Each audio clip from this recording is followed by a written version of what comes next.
જો પહેલાં તો હું સ્પષ્ટ કહું છું કે ભારતીય જનતા પાર્ટી જે શિસ્તબદ્ધ છે એટલે શિસ્તબદ્ધ છે જ. ભારતીય જનતા પાર્ટીમાં જે શિસ્ત એ બીજી અન્ય પાર્ટીમાં જોવા નહીં મળે, પણ છતાં ક્યાંક નાની મોટી ઘટના ઘટતી હોય એના લીધે આખી પાર્ટીને એક નુકસાન થતું હોય છે. આપણી વાત બિલકુલ સાચી છે, પણ આને જે ગંભીરતાથી જે જવાબદાર લોકોએ જે ચિંતા કરવી જોઈએ એ નથી કરી.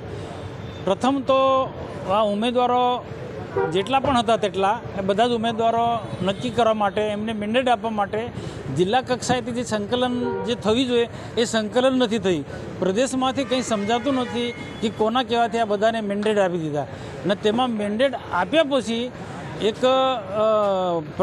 પ્રકાશ દેસાઈ ઝઘડિયાના જે ઉમેદવાર છે એને એકલાને જ બિનહરીફ કર્યો. એના કારણે ઘણા બધા પાર્ટીના લોકોમાં પણ એક નારાજગી થઈ. હવે બિનહરીફ કરવાના હતા તો બધા માટે આ ચિંતા વ્યક્ત કરવાનું હતી. એક જ વ્યક્તિ પ્રકાશ દેસાઈ માટે કેમ આ ચિંતા કરી, જેને પણ કરી રહ્યો છે ને એ બહુ પાર્ટી માટે ગંભીર પ્રકારનો પ્રશ્ન છે.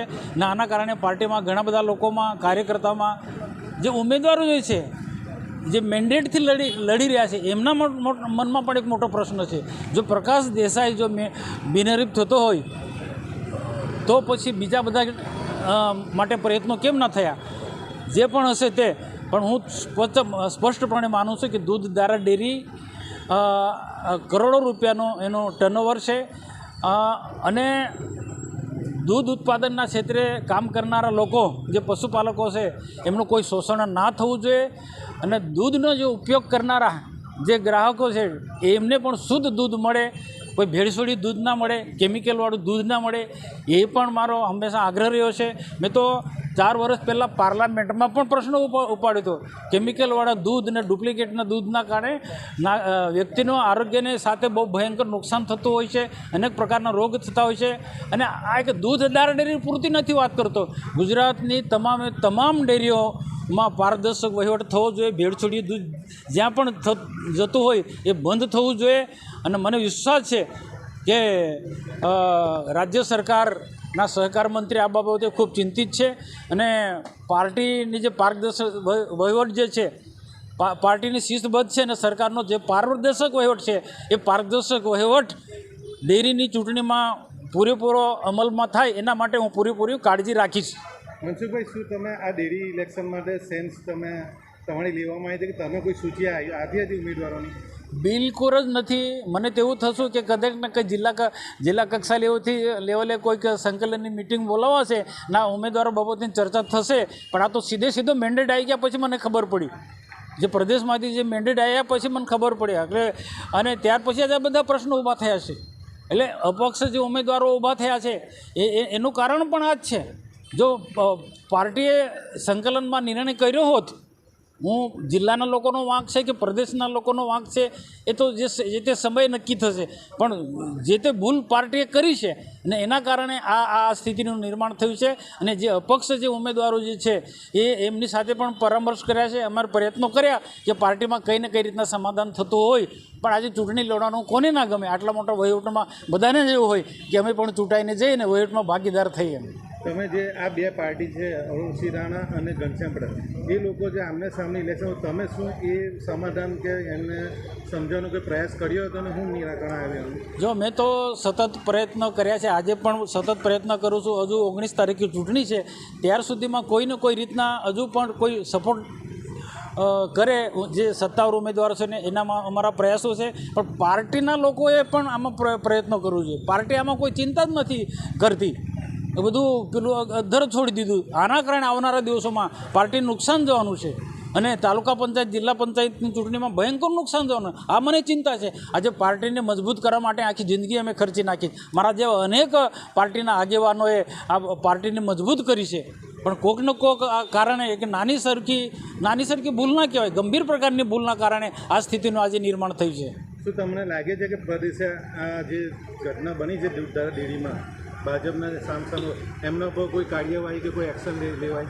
શું તમે એવું ઈચ્છો છો? જો હું તો એમ માનું છું કે બધા ચૂંટણી લડનારા લોકો બી ભાજપના છે મેન્ડેટવાળા, અને અપક્ષમાંથી ચૂંટણી લડે એ ભાજપના કાર્યકર્તાઓ છે મોટા ભાગના. તો આમાં કાર્યવાહી થાય, એક્શન લેવાય તો એ આવનારા દિવસોમાં પાર્ટીને નુકસાન થાય. તો હજુ બી કંઈક ને કંઈક પ્રકારનો વચલો રસ્તો નીકળતો હોય તો એ સારી બાબત છે. તમે આ વિષયને લઈને શું ઉચ્ચ કક્ષાએ રજૂઆત કરી હતી કે આવું થયું છે, કોઈની સેન્સ લીધા વગર ઉમેદવારો નથી થઈ ગયા? ઉચ્ચ કક્ષાએ રજૂઆત અમે જ્યાં કરવાની હોય ત્યાં અમે કરી છે, પણ એક વખત ઉચ્ચ કક્ષાના જે પ્રદેશના લોકોએ જે એક પ્રકાર ઉતાવળ્યો નિર્ણય લઈ લીધો છે, મેન્ડેટ આપી દીધો, અને તેમાં પ્રકાશ દેસાઈને જે બિનહરીફ જાહેર કર્યો એના માટે ઘણા બધા પ્રશ્નો ઊભા થયા છે. બધાને જ ખબર છે કે પ્રકાશ દેસાઈનો તમે વિરોધ કરતા એવા છે, છતાં પણ પ્રકાશ દેસાઈને ઉમેદવાર બનાવીને બિનહરીફ કર્યા છે, એનાથી શું તમને સન્માન ગવાયું છે? મનસુખ વસાવાને એટલું સન્માન નથી ગવાયું, બીજા બધા બોલી નથી શકતા. ઘણા બધા લોકોનો આ પ્રકાશ દેસાઈને બિનહરીફ કર્યો, પહેલાં તેને ખોટી રીતના મેન્ડેટ આપ્યું, એનાથી જ ઘણા બધા લોકોને નારાજ છે. જે દીપક પાદેરા જે બેસી ગયા છે એ રાજી ખુશીથી નથી બેઠા, એને અનેક પ્રકારની ધાક ધમકી આપી છે, એ પછી બેઠા છે. એ ખરેખર તો હકદાર એ વિસ્તારના એ ઝોનમાં ચૂંટણી લડનાર હકદાર એ પોતે દીપક પાદરિયા હતો, પ્રકાશ દેસાઈ નહોતો. અને પ્રકાશ દેસાઈનો જે ઇતિહાસ છે એના માટે સતત બોલતો રહ્યો છું. એનો આખો રેકોર્ડ તમે જુઓ. એનો છોકરો ઝઘડિયામાં એપીએમસીમાં ગમે તેમ કરીને પોતાનો વગ વાપરી અને વાઇસ ચેરમેન બની ગયો છે. આખી એપીએમસીની રચના કરી, કોઈને પૂછ્યું ના. આખું માળખું પ્રકાશ દેસાઈને 2-4-5 લોકોએ નક્કી કરેલું એપીએમસીની રચના કરી દીધી. તો એ પ્રકાશ દેસાઈ આ પ્રકારની માનસિકતા રાખે છે કે આ પાર્ટીની જે શિસ્તબદ્ધતા છે એને તોડવા માંગે છે. એટલા માટે હું એમની સામે બોલું છું. અને આવનારા દિવસોમાં પણ આવા લોકો આવે દૂધધારા ડેરીમાં તો એ વહીવટને નુકસાન કરે. જે સરકારનો જે પારદર્શક વહીવટ છે એમાં પણ આડખલી ઊભી કરે, અને પારદર્શક જે વહીવટ છે એને પણ કંઈ ને કઈ રીતના વહીવટના ગરબડ કરે. એટલા માટે અત્યારથી હું વિરોધ કરું છું પ્રકાશ દેસાઈનો. બાકી વ્યક્તિગત રીતના પ્રકાશ દેસાઈનો મારો કોઈ વિરોધ નથી. અને એના જે છોકરો જે છે એ જનતા કા રાજ ચલાવે છે ઝઘડિયા વિસ્તારની અંદર. 100, 150, 200 બાઇકના છોકરાઓ એમને તૈયાર કર્યા અને ગમે ત્યાં પેટ્રોલ પુરાવીને ગમે તેના કોઈ લગ્ન પ્રસંગ, કોઈ પણ પ્રસંગમાં, કોઈ સામાજિક પ્રસંગમાં ક્યાં ડેમોંગરા ગમે ત્યાં નીકળી પડું છું અને ચીચિયારો પાડતા જવું, બરાડા પાડતા જવું, લાકડો ખભા પર મૂકીને જવું. મારી પાસે વિડીયો છે, એમને બોલતો નથી. એ આવનાર અમે ગુંડાર તત્વોની સામે સખત લડ્યા છે, ગુંડા તત્વોનો સફાઈ બોલાવે છે. અને પ્રકાશ દેસાઈ કે એની ટીમ ફરી આવા ગુંડા તત્વોને ઊભા કરે એની સાથે મને નારાજગી છે. ઘણા બધા જિલ્લાઓની અંદર પાર્ટી વિરુદ્ધમાં જવાના કારણે સસ્પેન્ડ કરવામાં આવ્યા છે, ભરૂચ જિલ્લામાં નથી આવ્યા, તેની પાછળનું શું કારણ હોઈ શકે? એ આમાં હું જે પાર્ટીનો બીજા બધા વિષય છે, પાર્ટીના જિલ્લા જે નિર્ણય લીધો છે, પણ આવું જો થશે તો પાર્ટીને નુકસાન થવાનું છે. મનસુખભાઈ, આખા જે ડેરી ઇલેક્શન છે એમાં પ્રકાશ મોદી જે જિલ્લા પ્રમુખ છે એમનો શું રોલ છે કે મૌન સેવીને બેઠા છે?